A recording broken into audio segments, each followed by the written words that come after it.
It's 1990. The Football World Cup in Italy has just been won by West Germany. Mazda has released the first car with GPS, and Nissan launched the second generation 300ZX. Today I'm going to compare it to some of the competitors that were around at the time. Now, to a layman, this was nothing more than a cheap Ferrari copy. But is that really true? Before that though, I need to explain just how crucial the 300ZX was to the whole Z lineup. At the point at which this car was launched, the Z brand itself was almost dead. Nissan started off with a bang with the 240Z. It was a car that was universally loved and held to wide acclaim. Things got a little bit worse with the 260Z, which was a little bit heavier, but they really nosedived with the 280, which almost stopped being a sports car at all. Then, in the 80s, the first series 300ZX. That didn't look very good. It was underpowered. It handled like a hippo. The chassis was really just a makeover of the 280 chassis dating back to the 70s. So it was very important for Nissan to try and change things around. You would think then that in the 1990s, with the launch of a brand new, much sharper sports car, Nissan would be keen to distance themselves from what was then pretty much a fading sub-brand in their series. But no, not only did they keep the Z name, but they even kept it as 300ZX, a link to a previous car with which this had absolutely nothing in common and for which there wasn't much positives left. The new car was a revolution in every way. It looked sensational. It was loaded with technology. It was even designed with CAD. It was the first car entirely designed with CAD on a Cray supercomputer.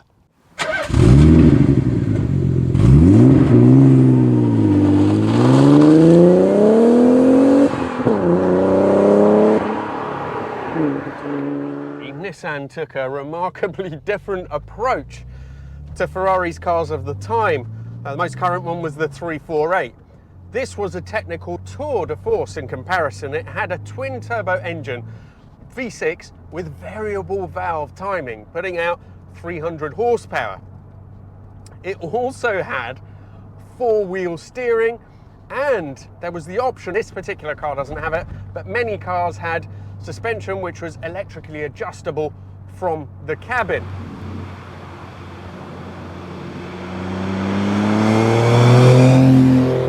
The four-wheel steering is quite interesting because it seems, from what I've been able to find out, that Nissan optimized it more for high-speed stability than for agility, so it only really starts working, from what I've read, at higher speeds. This, at least in the early cars, it was a hydraulic system, and you can see there next to the engine there's some of the gubbins that govern it.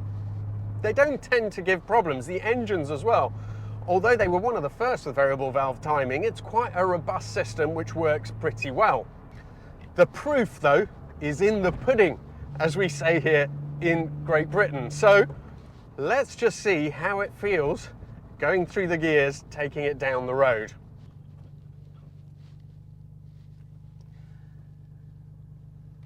Japanese right-hand indicator, which always confuses me. Actually, there's a car going up this way. Let's go left.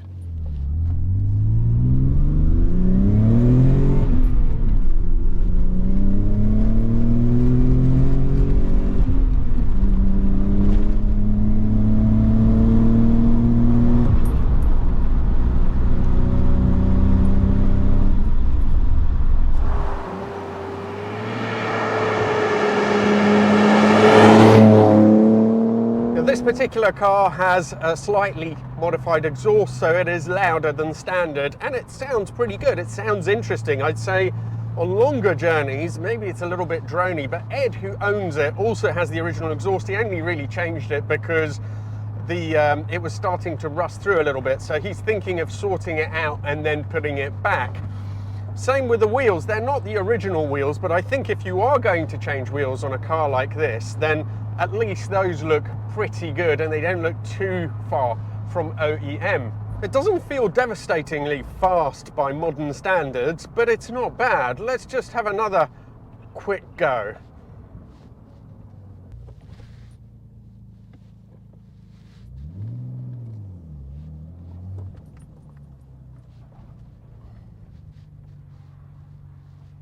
Well, that turning circle is brilliant, so I'm pretty sure that the four-wheel drive, the four-wheel steering does at least work at parking speeds as well.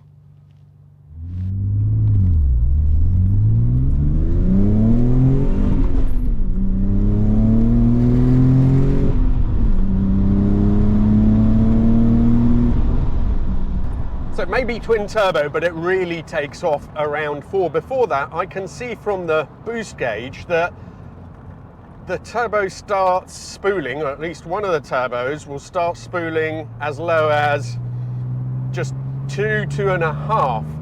And it does actually, in the higher gear, you can feel it doesn't even start to pull really hard from there, but you can feel the second turbo definitely comes in around 4 because there's a marked increase in pace.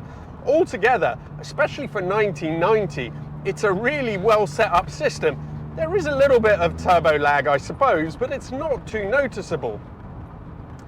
It does differ markedly from a 348. Of course, that was naturally aspirated, and in terms of shove, it's hard to tell because the 348 is so much more about the drama of the engine sound, which makes it sound probably faster than it is. It's supposed to have 320 horsepower, so 20 at least more than this, but Ferrari's figures at that point in time were notoriously optimistic, shall we say, so I'm not really convinced that that was truly the case.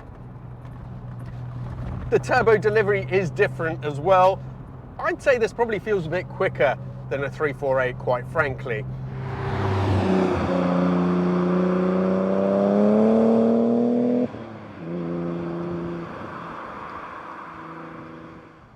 Japanese interiors were always criticised when these cars were around, but I have to say I absolutely adore this. I'm so happy that it is the cloth version, because the way that the dash is designed, you have half of it being covered in the same material as your seats.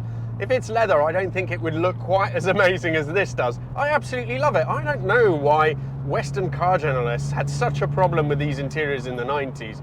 They said they were all just seas of grey and black. Well, that may be the case, but it's a great quality interior. All the switchgear is lovely to use. I think these pods are so interesting. Ergonomically, maybe they might be a bit confusing initially to get the hang of, but once you do, they just look great. The cabin feels solid. It's extremely comfortable. These seats are... If you drive a modern car, you got to try one of these older cars which has seats which are just a little bit softer.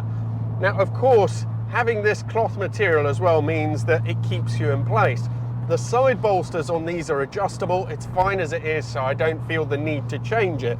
But in any case, you're firmly held in place whilst it's still being really, really comfortable.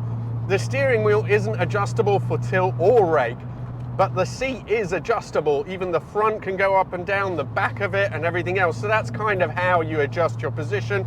And I've been able to get very comfortable in it. At these slower speeds, the suspension feels quite soft. We'll see if that's borne out when I push it a little bit quicker. But it does mean that it's a really comfortable car. Although, having driven it now already, you can tell that it's less focused than its Ferrari counterpart and some of the other cars that we will compare it to a little bit later. Also, at this point, I want to say that one of the most important things to know is that a 348 in 1990, when this was launched, I think they were both launched around the same time, cost almost 3 times as much as this car, so it's almost unfair to compare them. But already there are several ways in which this is better. It's way more usable. I mean, it has this T-top. In the UK, only the T-tops were sold, although there were coupes in the rest of the world. T-top is incredibly well engineered. These panels are so easy to take on and off that, you know, the gear change is lovely, short throw, very light, really easy to use, a massive contrast to a Ferrari gear change, for example.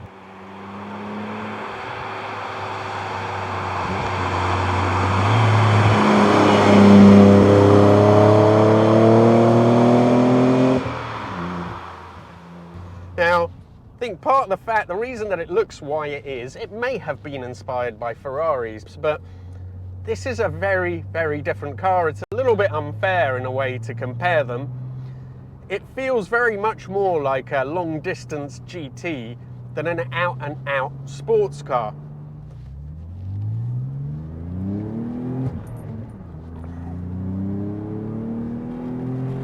Now it does go up to close to 7,000 RPM, but there's absolutely no point. Get it up to about 6, just past 6, and then change up and keep it in that turbo torque. The steering isn't absolutely brimming with feel. The whole car generally feels a little bit soft. The gear change really is nice and crisp. Get it into the corner and it tips in. There's nothing wrong. It was quite neutral there as well, which was really nice. You could feel the tail maybe moving around very, very slightly, which is quite a satisfying feeling. But it's just not a very sharp car. It's simply too soft.